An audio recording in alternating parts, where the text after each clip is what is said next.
La función social de la historia, Enrique Flores Cano.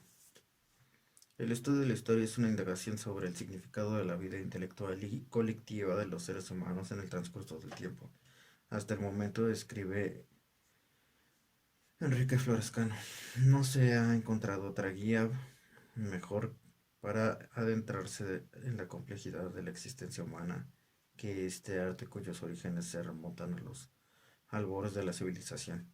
Esta obra reflexiona sobre la labor desempeñada por los historiadores de la sociedad. Considera el papel social de la historia como disciplina científica y su función como forjadora de identidades y como una reconstrucción crítica del pasado.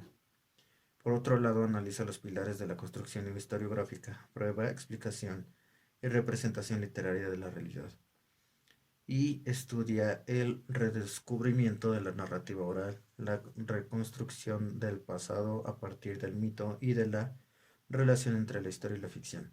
Enrique Flores Cano, Coscomatepec, Veracruz, 1937, es doctor en Historia por la École Pratique des Hautes Études de la Universidad de París, autor de numerosos libros y artículos sobre la diversidad de temas de historia mexicana. Se le considera uno de los principales renovadores de la investigación histórica en México. De su autoría, el Fondo de Cultura Económica ha publicado también La Historia y el Historiador, 1997. Para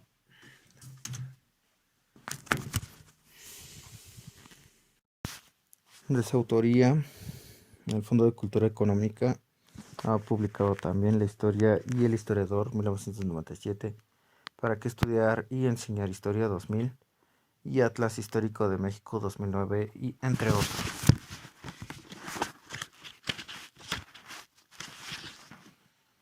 Brevarios del Fondo de Cultura Económica. Enrique Flores Cano, La función social de la historia. Dice: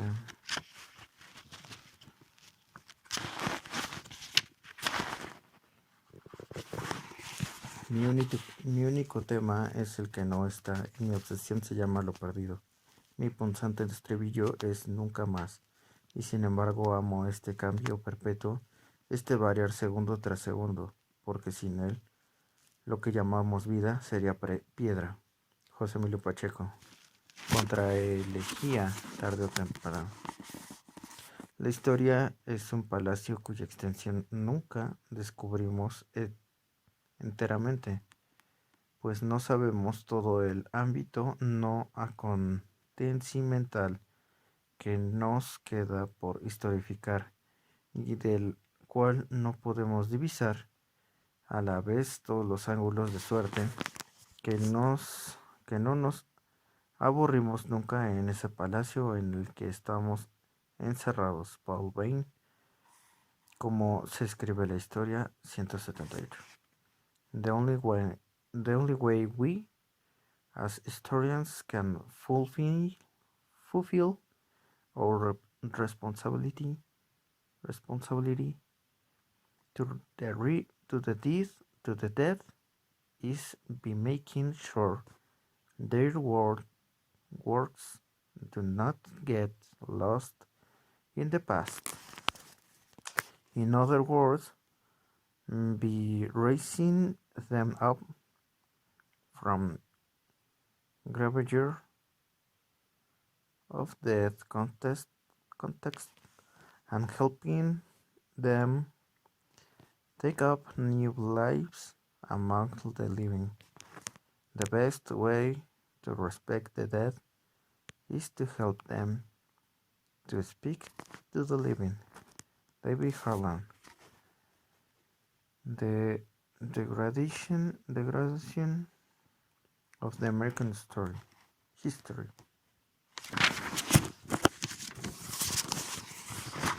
En Chilpancingo, el mes de diciembre del 2010, al final de una charla con el título de este libro, una mujer morena y entregada en años se abrió paso entre los jóvenes que me rodeaban.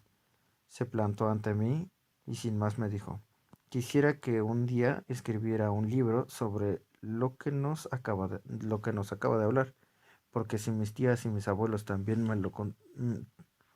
también me contaron historias semejantes y ahora yo quisiera contárselas a mis nietos, pero las he olvidado. Cuando escuché esas palabras ya había comenzado a escribir el libro que tiene el lector en sus manos y que está dedicado a doña Marcela Montaño. Como dije, como dijo llamarse esa señora, y a José Emilio Pacheco, cuya amistad y sabiduría entrañables me han acompañado por más de medio siglo. Al emprender su redacción, mi propósito no difería del iniciado hace milenios por otros escribas y relatores del pasado, contribuir a coser los desparramados hilos de la memoria colectiva que nos han formado y servir a comprender mejor el presente acelerado y cambiante que nos ha tocado vivir. Todo libro es obra colectiva y este es un ejemplo de ello.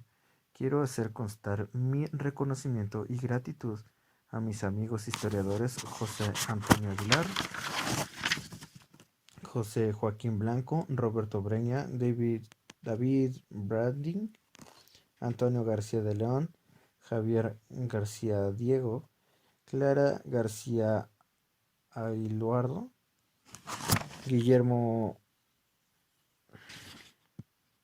Palacios, Elías Palti, Sergio Pérez Cortés y Mauricio Tenorio, quienes se tomaron el trabajo de leer distintas versiones de esta obra y me hicieron llegar observaciones y sugerencias invaluables. Debo a Jenny Enríquez su mejor empeño en transcribir mis borradores y a Bárbara Santana su aplicación y pericia para editar este libro. Marzo del 2012. Introducción.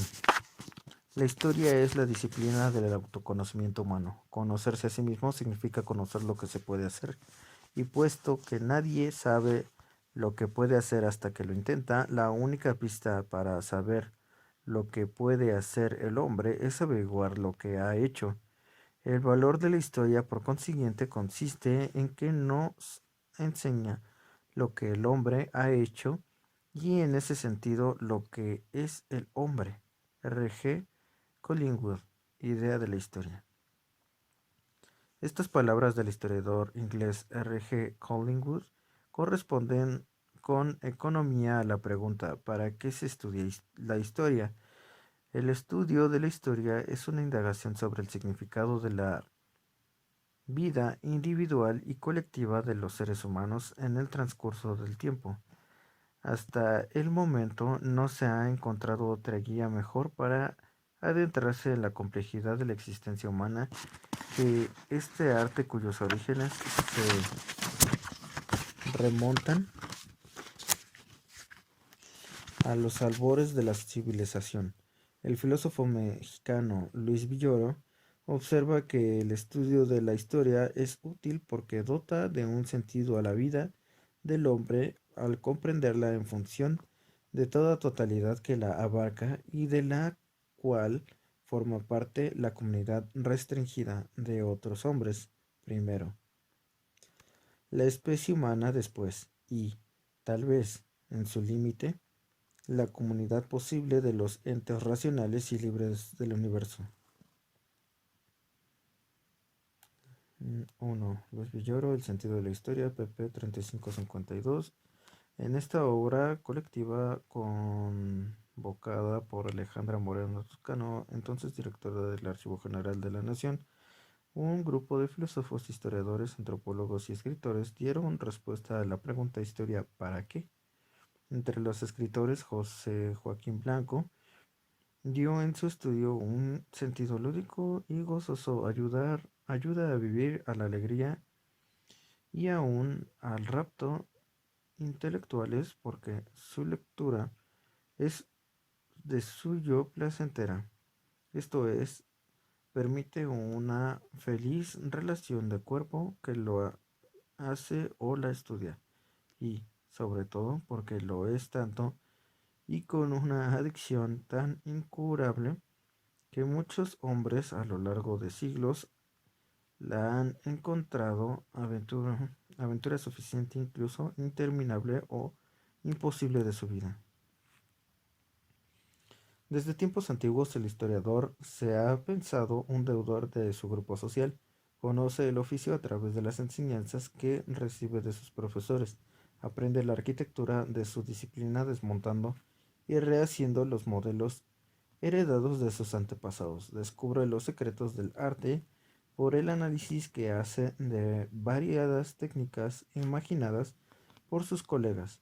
A menudo sus libros de cabecera son obras escritas en lenguas ajenas a la suya, nutridas por las culturas más diversas. Los desafíos que le imponen sus compañeros de generación y la ineludible competencia que padece en nuestros días son los incentivos que lo inducen a superarse, es decir, desde que elige su vocación hasta que aprende a encauzarla, está rodeado de condicionantes sociales inaceptables. De una parte, es un producto social, un resultado de diversas corrientes colectivas, y de otra, un individuo acuciado por el deseo de darle continuidad a las herencias del pasado y de asumir su oficio a partir de los desafíos que le impone su presente. El estudio de la historia, a la vez que ilumina los mecanismos que impulsaron el desarrollo de los pueblos, informa sobre las ideas de esos pueblos que esos pueblos se hicieron de su desenvolvimiento histórico y permite registrar la variedad de artefactos que imaginaron para almacenar, retener y difundir la memoria del pasado, como dice el historiador inglés John G. A. Pocock. Las sociedades tienen muchos pasados, tantos como construyeron o imaginaron los grupos que coexistieron en ellas. 2. John G. A. Pocock, The Origins of Study of the Past. A Comparative Approach, pp. 209-246, el tratamiento más elaborado sobre este tema y los principios éticos del historiador se encuentran en la obra de James M. Barner Jr., Being a Historian. Contra la visión única del pasado que busca imponer los deterministas, los partidarios del dogma o quienes detentan el poder. En las naciones complejas conviven y luchan entre sí diferentes concepciones del pasado provenientes de los grupos y clases que participan en la construcción de la nación. La costumbre de leer la historia de un país a través de lo que hoy llamamos historia nacional nos ha hecho olvidar que detrás de la historia escrita por los vencedores permanecen latentes las versiones de los grupos marginados y oprimidos, e incluso la versión de los derrotados. Una respuesta adecuada sobre el sentido y los propósitos de la narración histórica deberían incluir las interpretaciones del pasado hechas por los sectores marginados, para así hablar, si no de una inalcanzable historia total, al menos de una plural, más representativa de la diversidad social que constituye a las naciones. En las páginas que siguen reúno algunas de esas interpretaciones en las que el lector podrá atisbar las variadas funciones que los pueblos y los historiadores le han asignado a la recuperación del pasado. Primera parte, la función social de la historia. Discurso de identidad.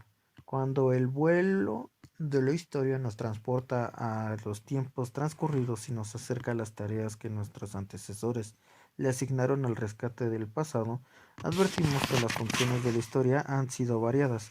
También observamos que buena parte de esas tareas se concentró en dotar a los grupos humanos de identidad y de sentido colectivo. Desde tiempos remotos los pueblos acudieron al recuerdo del pasado para combatir el paso destructivo del tiempo sobre las fundaciones humanas, para afirmar solidaridades asentadas en orígenes comunes, para legitimar la posesión de un territorio, para sancionar el poder establecido, para respaldar con el prestigio del pasado vindicaciones del presente para fundamentar en un pasado compartido la aspiración de construir una nación, o para darle sustento a proyectos disparados hacia la incertidumbre del futuro. 1. Enrique Flores Cano, Memoria Mexicana, página 9. En todos esos casos, la función de la historia fue la de dotar de identidad a la diversidad de los seres humanos que formaban la tribu, el pueblo, la patria o la nación. La recuperación del pasado tenía por fin crear valores sociales compartidos, infundir la idea de que el grupo o la nación tuvieron un origen común, inculcar la convicción de la similitud de orígenes, le otorgaba cohesión a los diversos miembros del conjunto social para enfrentar las dificultades del presente y confianza para asumir los retos del porvenir. Ninguna actividad intelectual, dice Luis Villoro, ha logrado mejor que la historia dar conciencia de la propia identidad a una comunidad. La historia nacional, regional o de grupos cumple una doble función social. Por un lado favorece la cohesión en el interior del grupo, por el otro refuerza actitudes de defensa y de lucha frente a grupos externos. 2. Luis Villoro, El sentido de la historia, página 44. Dotar a un pueblo de un pasado común y fundar ese origen remoto, una identidad colectiva, es quizá la más antigua y la más constante función social de la historia. Se inventó hace mucho tiempo y sigue viva hoy en día, como dice John Updike. El historiador sigue siendo el especialista de la tribu que sigue a cargo de contarle a los demás lo que todo grupo necesita saber. ¿Quiénes somos? ¿Cuáles fueron nuestros orígenes? ¿Quiénes fueron nuestros antepasados? ¿Cómo llegamos a este punto o a esta encrucijada de la historia? 3. John Updike, el escritor como conferenciante, en este sentido, dice Owen Chadwick, no human being, todo en inglés. Muy bien. Una función cultural de la memoria histórica y una conciencia histórica es delimitar el campo de la propia vida, individual o colectiva, separándola de la vida de los otros. Los extraños, la memoria histórica forma la identidad de una perspectiva temporal. Une el pasado con el presente y al hacerlo absorbe los temores o peligros que provoca el cambio temporal en el desarrollo de los individuos y los grupos, crea o hace sentido porque une las experiencias del pasado con las expectativas del futuro en una imagen comprensiva del proceso temporal. Es esta temporalidad la que modela el mundo humano y provee al yo y al nosotros de continuidad y consistencia de coherencia interna. 4. John Russen, ed. Preface of the Series. Okay. El historiador holandés Jacob Burgham decía que la resurrección del pasado nos dota de sabiduría, la sabiduría de los antiguos. 5. Burckhardt pensaba, el conocimiento de las antiguas culturas, además de ensanchar nuestros horizontes, permitía dar una respuesta actualizada a la eterna cuestión de dónde venimos. De este modo se cumple el antiguo imperativo conócete a ti mismo. Citado por Agnes Heller, Teoría de la Historia, página 175.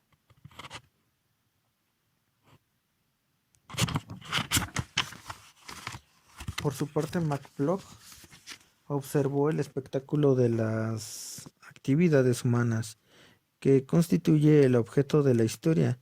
Está hecho para seducir la imaginación de los hombres, sobre todo cuando gracias a su alejamiento en el tiempo o el espacio, su despliegue se atavía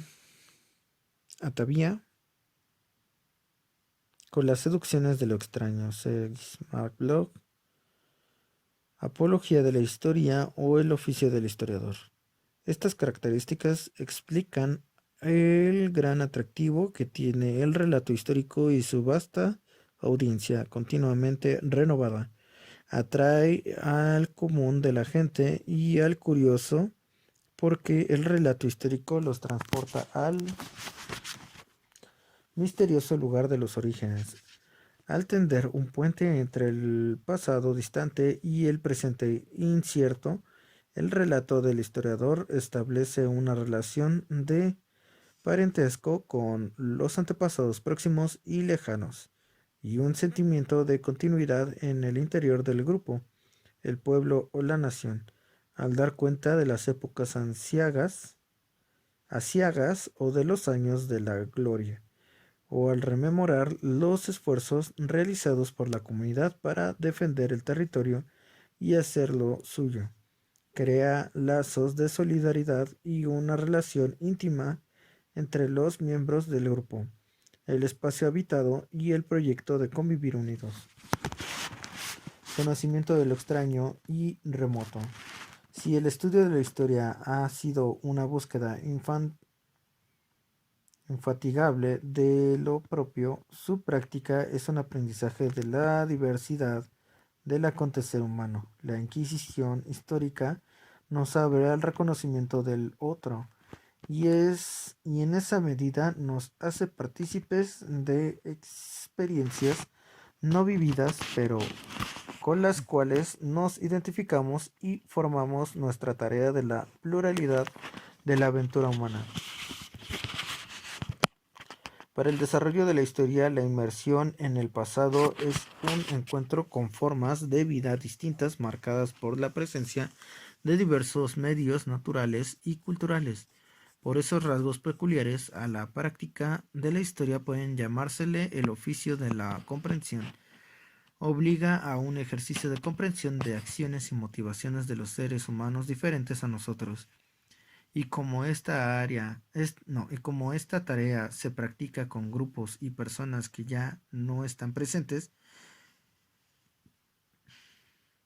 es también un ejercicio de comprensión de lo extraño, una obra de comunión y amistad con el otro. El estudio del pasado nos obliga a conocer lugares nunca vistos antes, a familiarizarnos con condiciones de vida que difieren de las propias, y de este modo nos incita a reconocer otros valores y a romper las barreras de la incomprensión fabricadas por nuestro propio entorno social. Dicho en forma resumida, el oficio del historiador exige una curiosidad hacia el conocimiento del otro, una disposición para el asombro, una apertura a lo diferente y a una práctica de la tolerancia. Como advierte Owen Chadwick, el oficio del historiador requiere la humildad del corazón y la apertura de la mente, dos cualidades que proverbialmente se ha dicho que son indispensables para la comprensión histórica. Henry Irene Marrow identificó esta apertura de la mente con el valor de la amistad, pues decía que la comprensión supone la existencia de una amplia base de comunión fraterna entre sujeto y objeto, entre el historiador y el documento. ¿Cómo comprender si esta disposición de ánimo que nos hace connaturales con otro, en una palabra sin comunicar con el otro? Hasta el término simpatía resulta aquí insuficiente. Entre el historiador y su objeto ha de establecerse una amistad vinculadora, si es que el historiador quiere comprenderlo, pues, según la bella fórmula de San Agustín, no se puede conocer a nadie si no es por la amistad. 1. Owen Chadwick, The Secularization. Ok, cita. Al acercarnos al otro, nos abrimos al reconocimiento de la diversidad social y cultural, uno de los valores indispensables para el desarrollo de la tolerancia y la convivencia civilizada. Al reconocer la presencia de modos de vida y de pensamiento distintos a los nuestros, podemos alcanzar una perspectiva desde la cual ver nuestras propias formas de vida de modo más autocrítico y ensanchar nuestros horizontes en lugar de fortificar prejuicios locales. 2. Quentin Skinner. Sobre la diversidad cultural, véase Clifford. Okay. Dice un historiador que es propio de las sociedades humanas en contraste con las otras especies animales el estar constituidas y motivadas en una proporción muy grande por la cual heredada es cosa común aceptar que las actitudes y creencias de los seres humanos y los modelos de conducta que se derivan de estas provienen del pasado y su validez descansa en su antigüedad. Los seres humanos deben su carácter distintivo al hecho de compartir memorias sociales y sustentar valores heredados del pasado. 3. Cita. Al reflexionar sobre la disposición del conocimiento histórico para mirar hacia atrás y vincularse con seres y acontecimientos distintos a los propios, Paul Ricoeur descubre en esta disposición un sentido moral de justicia. El deber de memoria, dice, es el deber de hacer justicia mediante el recuerdo a otro, distinto de sí, puesto que debemos a los que nos precedieron una parte de lo que somos. Concluye que el deber de memoria no se limita a guardar la huella material, escrituraria u otra de los hechos pasados, sino que cultiva el sentimiento de estar obligados con respecto a estos otros, que ya no están, pero que estuvieron. Pagar la deuda, diremos, pero también someter la herencia a inventario. 4. Paul Ricoeur, la memoria de la historia en el olvido. 120. Es verdad que no en todos los historiadores alienta la simpatía y la disposición hacia el otro, hacia lo distante y extraño, hacia lo que ya no están. Hacia los que ya no están.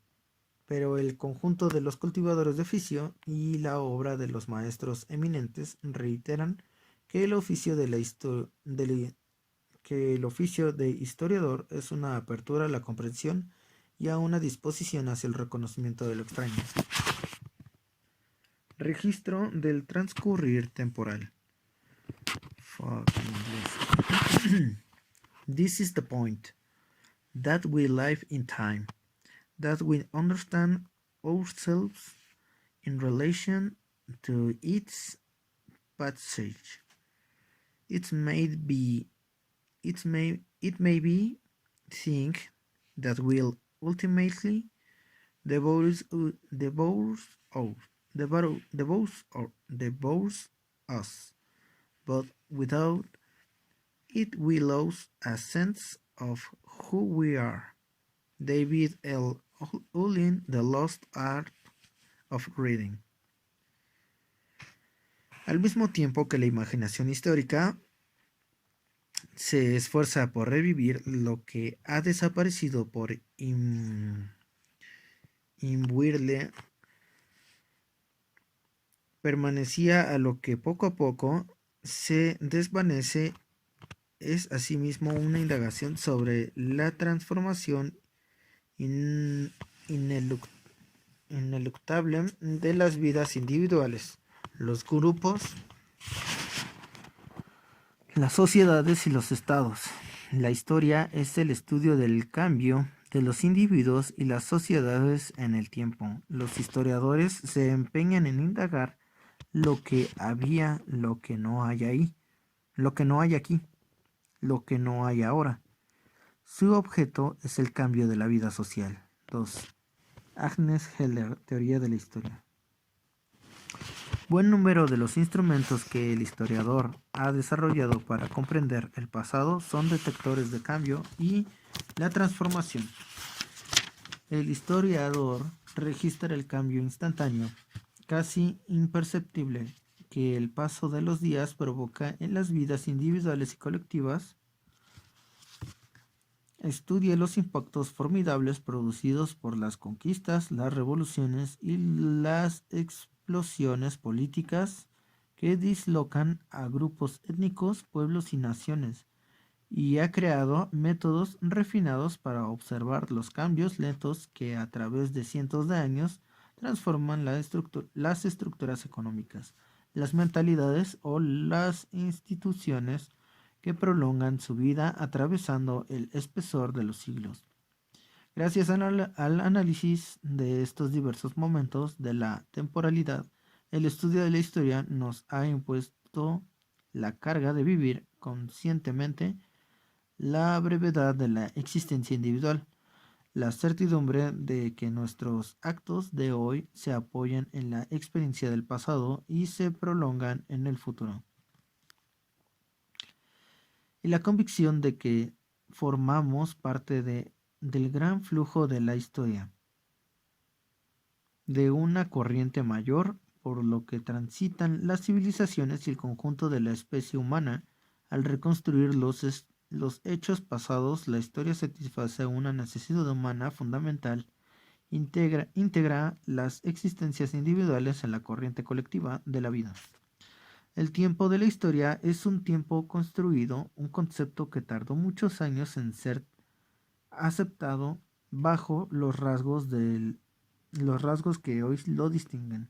El transcurso temporal está marcado por fechas y dividido en periodos, épocas, ciclos e innumerables cortes y divisiones. Claude Levi Strauss lo señaló con fuerza.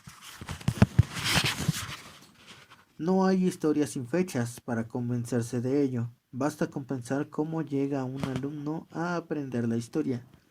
La reduce a un cuerpo descarnado del que las fechas forman el esqueleto. Si las fechas no son toda la historia, ni lo más interesante de la historia, sí son aquello que, de faltar, la historia misma se desvanecería, puesto que toda su originalidad y especificidad estriban en la aprehensión de la relación del antes y después, condena a disolverse si, por lo menos virtualmente, sus términos no pudiesen ser fechados. 3. Claude Levi Strauss, Le Pen Sauvage, página 342, citados por Antoine Prost, dos selecciones sobre la historia. pp 112-113.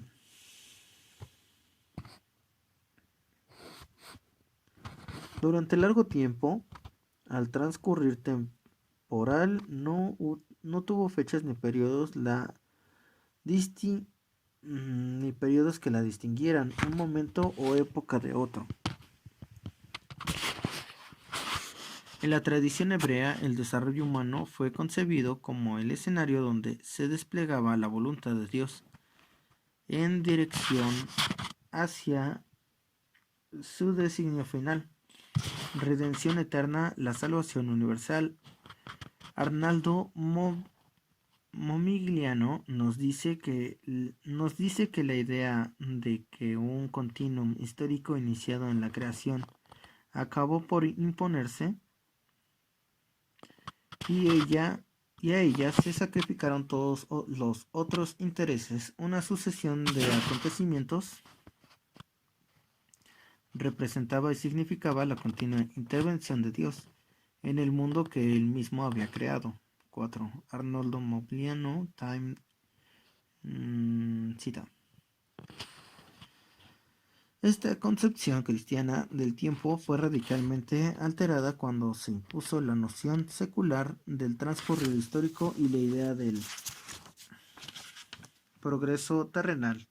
Sustituyó a la de salvación en el más allá. A los humanistas debemos una triple revolución que transformó el sentido del desarrollo histórico y la concepción misma de la historia. Ellos combatieron la figura del emperador romano y del supremo pontífice como regidores del mundo político y espiritual y trastocaron la concepción teológica de la historia, que concebía su transcurso como una línea que se originaba en el nacimiento de Cristo y terminaba con el juicio final. La autoridad del soberano como la autoridad del Papa dejaron de ser aceptadas como verdades absolutas y fueron sometidas a la constatación de documentos y a la crítica histórica severa. Los humanistas dieron un salto aún más atrevido, destruyeron la creencia en la unidad temporal del desarrollo histórico desde el nacimiento de Cristo. Abandonaron la doctrina antigua de las edades del mundo e inventaron el concepto de la Edad Media. Así, al romper con esas barreras, abrieron las puertas a un futuro que fluía hacia adelante sin límites precisos. A partir de entonces se comenzó a hablar de una historia antigua, de otra medieval y de otra moderna. 5. Cita. Surgió entonces la concepción de un tiempo lineal progresivo, dirigido hacia el futuro y dividido en periodos. Más tarde, a partir del siglo XVIII, los historiadores comenzaron a manejar un relato gobernado por el progreso, la idea cristiana del tiempo, dominada por el pecado original, fue desplazada por esta concepción progresiva y optimista del desarrollo humano. Una vez iniciado el fechamiento de los sucesos históricos, la periodización de sus fases marcó la interpretación del acontecer temporal. Se trata, como dice Antoine Prost, de una necesidad práctica. No podemos abrazar la totalidad sin dividirla, del mismo modo que la geografía fragmenta el espacio en regiones para poder analizarlo. El historiador desglosa el tiempo en periodos. 6. Cita. Después de innumerables e ingeniosas periodizaciones del transcurrir humano, los historiadores definieron 4 grandes divisiones de ese progreso: antigüedad, edad media, moderna y contemporánea. 7. Para una visión sumaria de estas divisiones, véase Jean Ledwig, Les historiens et le temps. Pero como dice Mark Bloch, con su prudencia proverbial, el historiador no debe ceñirse a esas periodizaciones generales, pues la práctica de la historia muestra que cada época, tema u objeto tiene su propia periodización. Mientras nos limitamos a estudiar en el tiempo cadenas de fenómenos emparentados, el problema es sencillo. Es a esos fenómenos mismos a quienes conviene pedir sus propios periodos. Se ve muy claro por qué nos han podido seducir las divisiones sacadas uniformemente de la sucesión de los imperios, reyes o regímenes políticos.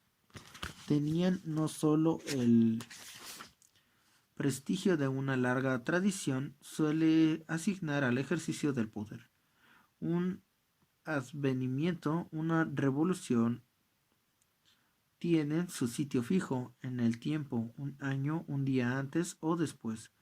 Sin embargo, tengamos cuidado de no sacrificarlo todo al ídolo de la falsa exactitud. El corte más exacto no es forzosamente el que pretende conformarse con la más pequeña unidad de tiempo, sino en el menor adaptado a la naturaleza de las cosas.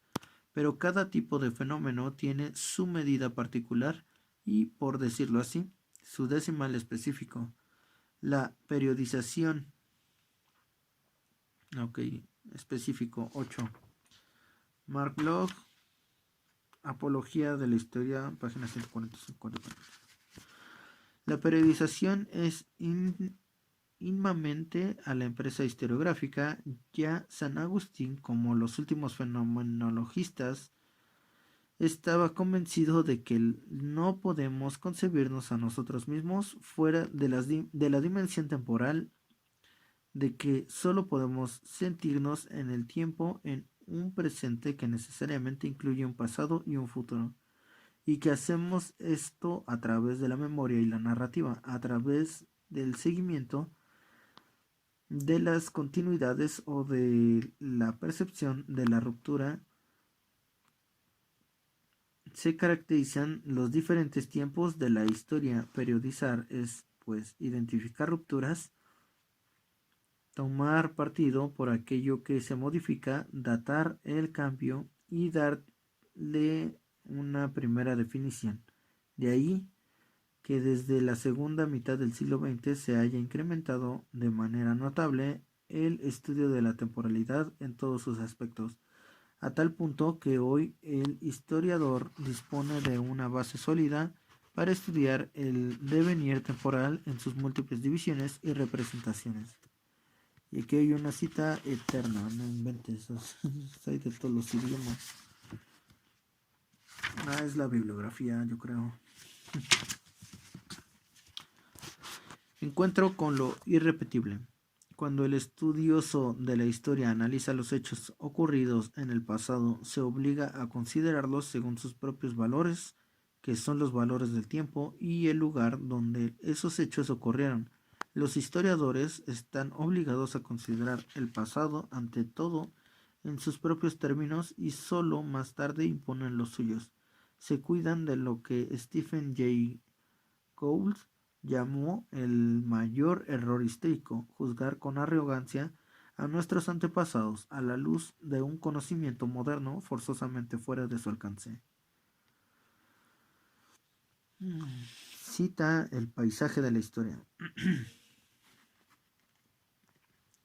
Al proceder con el criterio de autenticidad, el historiador le confiere a esas experiencias una significación propia y un valor duradero, singular e irrepetible dentro del desarrollo humano general.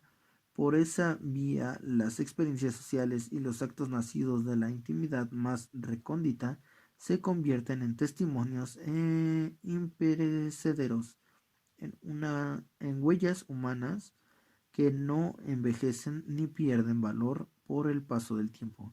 Hace siglos, al observar esta característica de la recuperación histórica, el humanista italiano Marsilio Ficino escribió: la historia es necesaria no sólo para hacer agradable la vida, sino también para conferir a esta un sentido moral.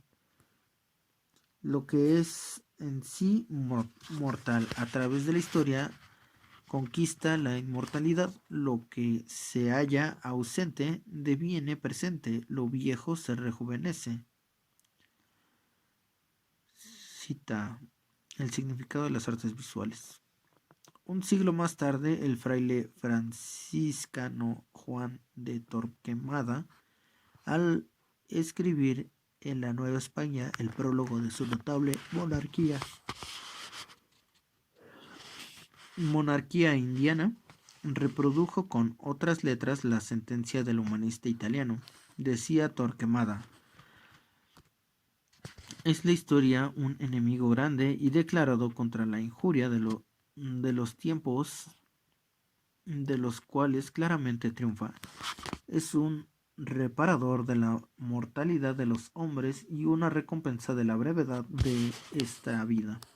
Porque si yo, leyendo, alcanzo claras noticias de los tiempos en que vivió el católico rey don Fernando o su nieto, el emperador Carlos V, ¿qué menos tengo en la noticia de esto? ¿Qué menos tengo que si viviera en sus tiempos? 3. Cita el significado de las artes visuales. No. Juan Torquemada, monarquía indiana.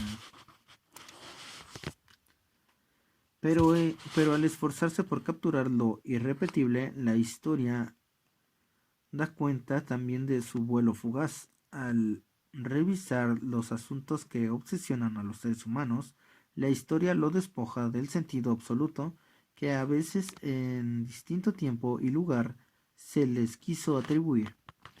contra las pretensiones absolutistas de quienes desearon imponer una iglesia, una forma específica de Estado o un orden social único para toda la humanidad. La historia muestra con la erosión irrevocable del paso del tiempo sobre las creaciones humanas que nada de lo que ha existido en el desarrollo social es definitivo, ni puede aspirar a ser eterno. La historia, advierte Eric Hong, inexorablemente destruye todos los valores eternos y absolutos y demuestra la relatividad de los referentes absolutos que nos esforzamos por establecer. Al contemplar la naturaleza efímera de los datos que recogen el historiador, el etnólogo o el cronista del acontecer social, cobramos conciencia del carácter mudable de las construcciones humanas y comprendemos también los impulsos desquiciados que quisieron congelarlas en el tiempo y hacerlas inmunes al paso de los días. Los orígenes del arte de la historia en la tradición occidental.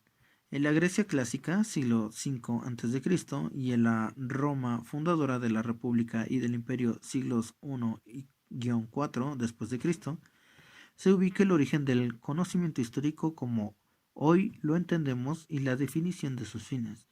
Debemos a Heródoto, 484-428 a.C., el primer intento de hacer indagaciones, historia, sobre las acciones humanas, no de dioses o seres fabulosos, como relataban los poetas y las leyendas, ejecutadas en un tiempo y un lugar precisos. Arnaldo Momigliano, el gran estudioso de la antigua Grecia clásica, de la antigüedad clásica, recuerda que la original de Heródoto, en comparación con sus predecesores y contemporáneos, parece haber sido doble. Aparentemente, fue el primero en componer un relato ordenado de una guerra, la de los griegos contra los persas. Por otro lado, probablemente el que fue primero en utilizar los estudios de etnografía y de historia constitucional para explicar la guerra y dar cuenta de sus resultados, en el sentido en que nosotros la empleamos. La palabra historia es un homenaje a Heródoto, quien inventó o perfeccionó un nuevo género literario. Heródoto entendió por historia en los capítulos etnográficos de su obra una investigación en su sentido más general, pero en el siglo IV esa palabra vino a designar lo que uno encuentra en Heródoto, es decir, una investigación determinada sobre acontecimientos pasados. 1. Arnaldo Mogliano, L'Historiographie grecque, página 18.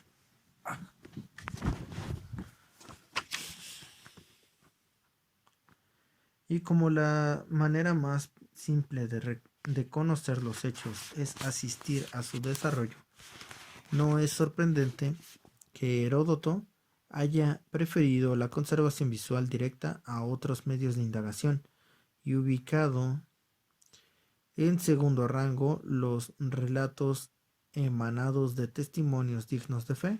2. También es de Arnaldo.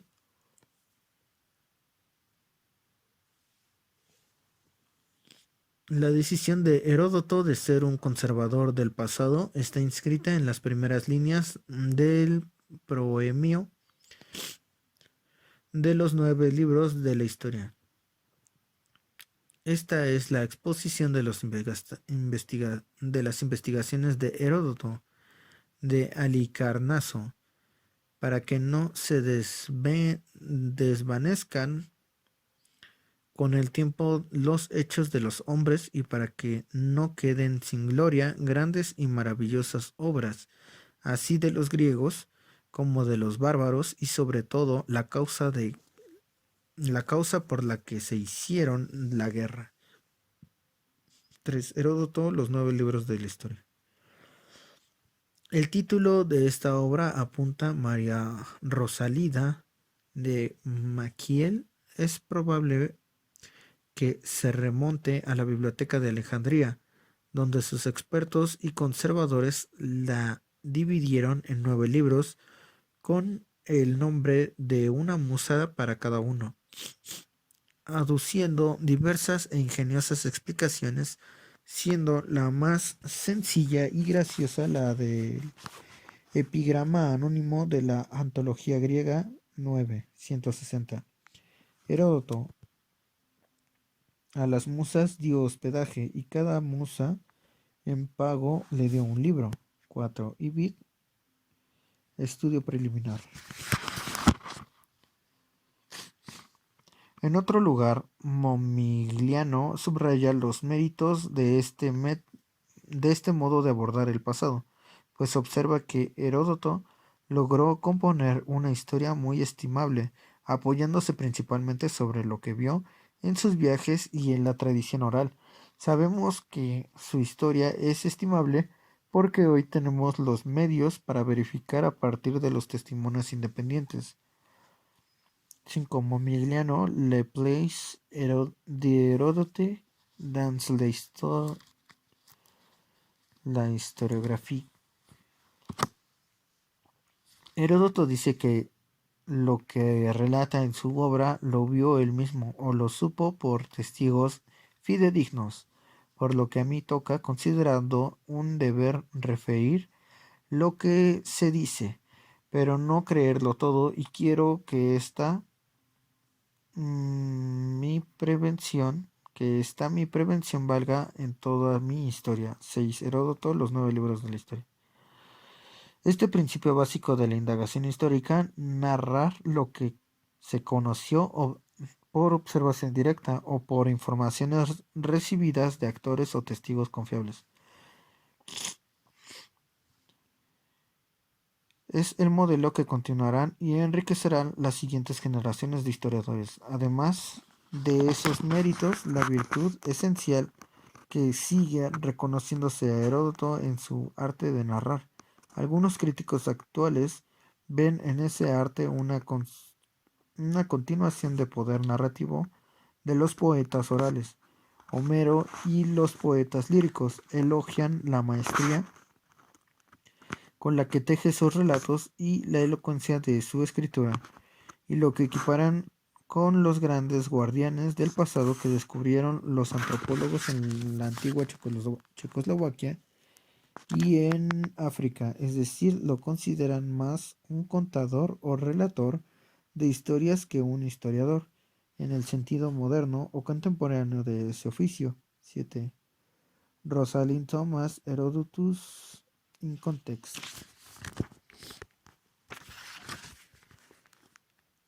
Tucídides, 456-396 después de Cristo, contemporáneo de Heródoto, pero más joven, propone construir sus historias considerando exclusivamente los hechos y acciones de las que fue testigo. Rechaza las versiones de los poetas, pues dice que las escribieron, me parece, con el fin de dar gusto en una lectura pública más que con la consideración de la verdad. Y contrariamente a Heródoto, le niega valor a las indagaciones sobre el pasado distante. Tucídides proclama que el historiador debe ser el garante personal de lo que escribe. No es partidario del procedimiento de relacionar los hechos actuales con los acontecimientos del pasado, y da a entender que los actos políticos son más fáciles de comprender que cualquier otra actividad. Con Tucídides, la historia deviene, en primer lugar, una historia política y se limita a los acontecimientos contemporáneos. Otro griego, Polibio K. 201-120 a.C., continuó la tarea de precisar los fines y métodos propios de la escritura de la historia. Como Tucídides, su obra quiere servir a la política práctica y escribe una historia universal, centrada en el dominio y la expansión de Roma. Historias. Pone el énfasis en los fines pragmáticos y didácticos de la historia, pues dice, si se suprime de la historia el por qué, el cómo, el gracias a quién sucedió lo que sucedió y si el resultado fue lógico, lo que queda es un ejercicio, pero no una lección. De momento divierte, pero es totalmente inútil para el futuro. En otra parte de sus historias observa.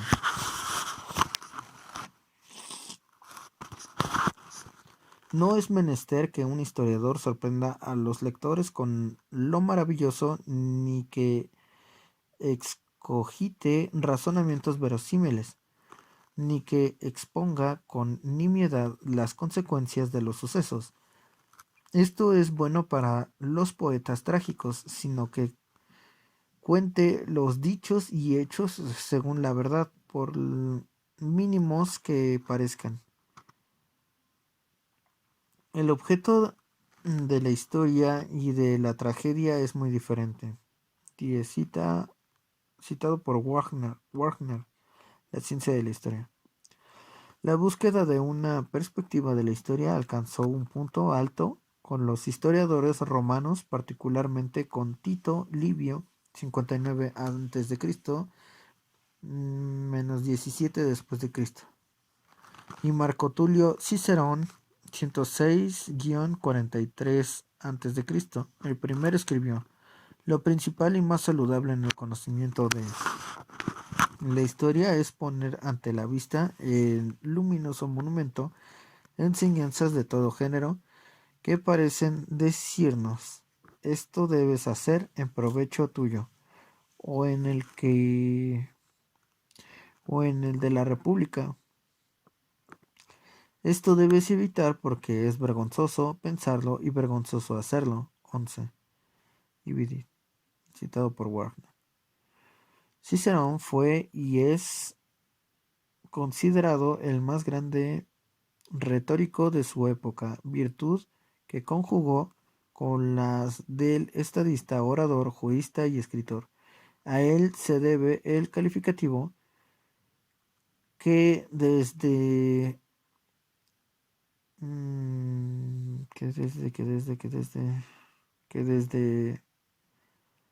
entonces honra la memoria de Heródoto, padre de la historia.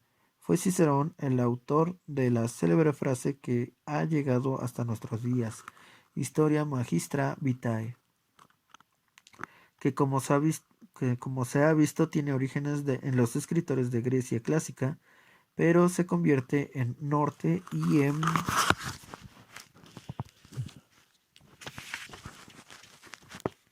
y emblema de la historiografía romana encabezada por Cicerón.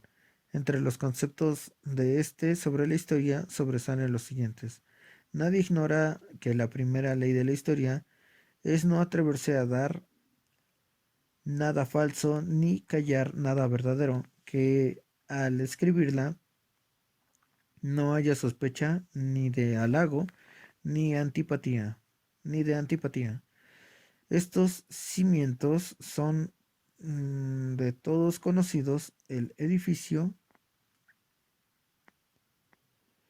mismo de la historia reposa en hechos y palabras. La exposición de los hechos, rerum ratio, exige orden cronológico y descripción de los lugares. La historia quiere, por lo mismo que en las cosas grandes y dignas de memoria, primeramente se han de considerar las intenciones, luego los hechos y más tarde los resultados de una parte que el escritor manifieste ¿Qué es lo que aprueba que de las intenciones y que declare de otra? No solo lo que haya dicho o hecho, sino también de qué modo, y que cuando nos habla de los resultados explique todas las causas. Un literato sirio, Luciano de Samosata, k 120-180 después de Cristo, encerró en un texto cómo debe escribirse la historia, los preceptos y consideraciones que provenían de Heródoto, Tucídides, Polibio, Cicerón y otros autores griegos y romanos. Como sus antecesores, Luciano fue un partidario de la historia política pragmática,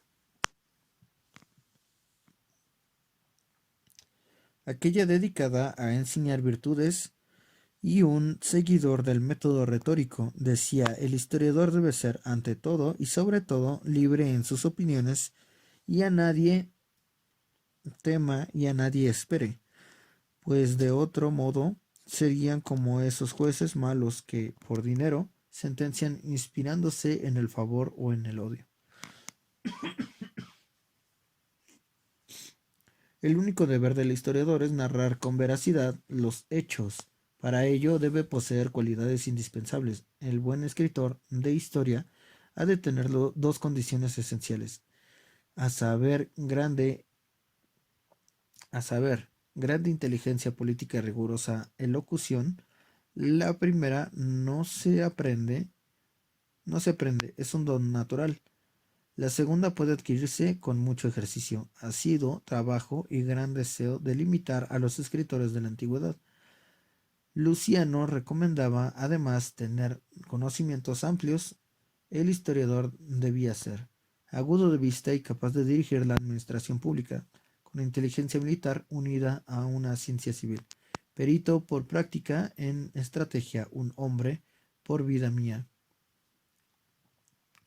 que haya estado alguna vez en los campamentos, que haya visto los ejercicios y la instrucción de las tropas, que conozca los armamentos y máquinas, que sepa lo que son maniobras y evoluciones y, en una palabra, no queremos un discípulo que jamás haya salido de su casa y que todo lo sepa por ajeno testimonio. Siendo un principio caro a los teóricos, Luciano argumentaba el único fin de la historia es la utilidad, que sólo de verdad se desprende. La historia, pues, si añade la hermosura a la utilidad, tendrá muchos apasionados, pero aunque no tenga más belleza que la propia, o sea, de la verdad, o sea, la de la verdad, no ha de inquietarse por la hermosura.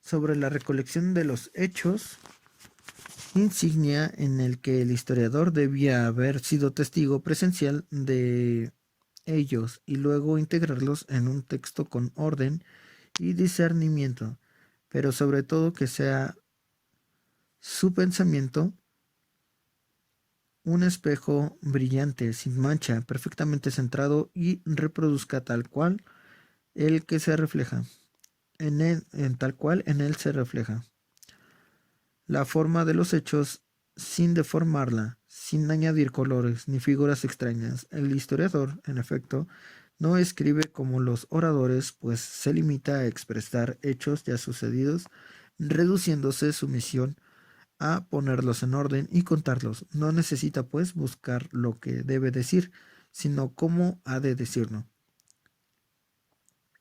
En una palabra, el autor de historias debe considerarse semejante a Fidias y Praxíteles, a Alcámenes o a cualquier otro artista de esa clase.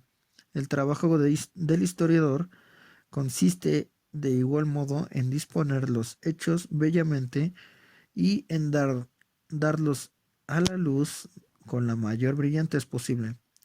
Cuando el que los oye cree que los ha visto realmente y aplaude, puede decirle que el trabajo es una obra maestra y que merece el elogio tributado a las Fidias de la historia. 15. Ibid, página 49. Ibidem, ¿no?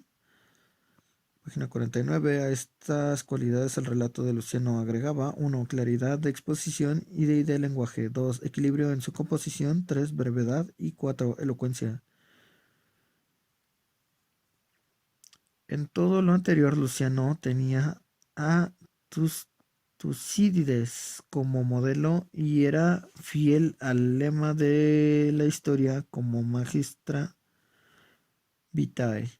La unidad, decía, es el único fin de la historia, pues ha de escribirse con la mira de que si en el porvenir sobreviven acontecimientos parecidos, se pueda, viendo los pasados, proceder con acierto en los presentes. 16. Ibidem.